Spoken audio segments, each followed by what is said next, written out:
ही आंब्याची सांजा पुरणपोळी पहा, किती सुरेख आणि चवीला जबरदस्त लागणारी. कडेपर्यंत सारण जाऊन मऊ लुसलुशीत आंबा सांजाची ही पुरणपोळी कशी करायची ते पाहूया. चला तर मग रेसिपीला सुरुवात करूया. तर गॅसवरती कढई ठेवली आहे. त्याच्यामध्ये बारीक रवा घालायचा 1 वाटी. घातलेला रवा आहे ना थोडासा भाजून घ्यायचा. त्यानंतर त्याच्यामध्ये 2 चमचे तूप घालायचे. तूप घालून परत थोडासा रंग बदलेपर्यंत भाजून घ्यायचं. जर तुम्हाला तेल आवडत असेल तर तुम्ही तेलसुद्धा घालू शकता. फक्त तेल त्याच्यामध्ये रव्याच्या अगोदर घालावं लागेल. तेल गरम करून मग त्याच्यामध्ये हा रवा टाकावा लागेल. त्यानंतर आपण रवा भाजून घ्यायचा. मग हे पहा, मी इथे 2 आंब्याचा बल्ब काढला आहे. हा 1 वाटी बल्ब झाला आहे. त्याच्यामध्ये 1 वाटी मी इथे पाणी घातलं आहे. आता हे पाणी थोडंसं गरम करून घालायचं. जर तुम्हाला पाणी घालायचं नसेल, दूध घालायचं असेल तर तुम्ही दूधसुद्धा वापरू शकता.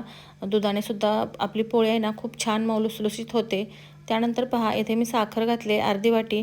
तुम्ही तुमच्या आवडीनुसार कमी जास्त करू शकता. आणि तुम्हाला जर साखर अजिबातच घालायची नसेल तर तुम्ही गूळसुद्धा वापरू शकता. गूळ घालताना फक्त आपण जे पाणी घातले ना गरम करून, त्याच्यामध्ये ते गूळ घालावं लागेल आणि गूळ आणि पाणी मिक्स करून याच्यामध्ये रव्यामध्ये हे टाकावं लागेल आणि मग ते शिजवून घ्यावं लागेल. आता हा आपला सांजा तयार आहे. आता आपण कणिक पाहूया कुठली घेतली. तर मी कणिक घेतली ही आपली नॉर्मल जी चपातीची कणिक असते ना तीच कणिक घेतली आहे. याच्यामध्ये दुसरं काहीही घातलेलं नाही. माझी सकाळची मुलांची जर डबा करून जी कणिक राहिली होती ना तीच ही कणिक आता मी वापरली आहे. इथे आता मी कणकेचा गोळा आहे ना अगदी छोटा घेतला आहे आणि माझं पॅन छोटा असल्यामुळे मी छोट्या पुरणपोळ्या करते. तुम्हाला ज्या साईजच्या तुम्ही करायच्या आहेत ना तुम्ही करू शकता. आणि पुरण तुम्हाला जितका भरायचा आहे तितका भरू शकता. त्याची काहीही अट नाही. जितका तुम्ही पुरण जास्त भराल ना तितकी पोळी आपली छान होते चवीला.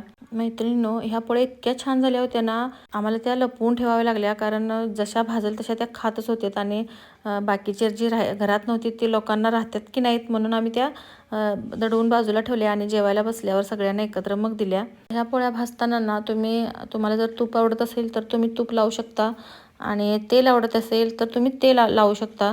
आणि तुम्हाला अजिबातच काहीच लावायचं नाही आहे तर तुम्ही नाही लावलं तरीसुद्धा ह्या पोळ्या खूप छान होतात. आणि जो पोळीत भरण्यासाठी सांजा केला होता ना तो सुद्धा आपण शिरा म्हणून खाऊ शकतो. त्याच्यामध्ये फक्त तुपामध्ये ड्रायफ्रूट्स घालून भाजून घालायचे आणि त्याच्यामध्ये मिक्स केले ना हा सांजासुद्धा शिरा म्हणून खूप छान लागतो. या माझ्या पोळ्या पाहू शकता अगदी मऊ लुसलुशीत झाल्यात आणि या दुधाबरोबर तुम्ही खाऊ शकता किंवा तशाही खाऊ शकता. खूप छान लागतात. व्हिडिओ आवडला असेल तर व्हिडिओला लाईक आणि चॅनेलला सबस्क्राईब करायला विसरू नका. धन्यवाद.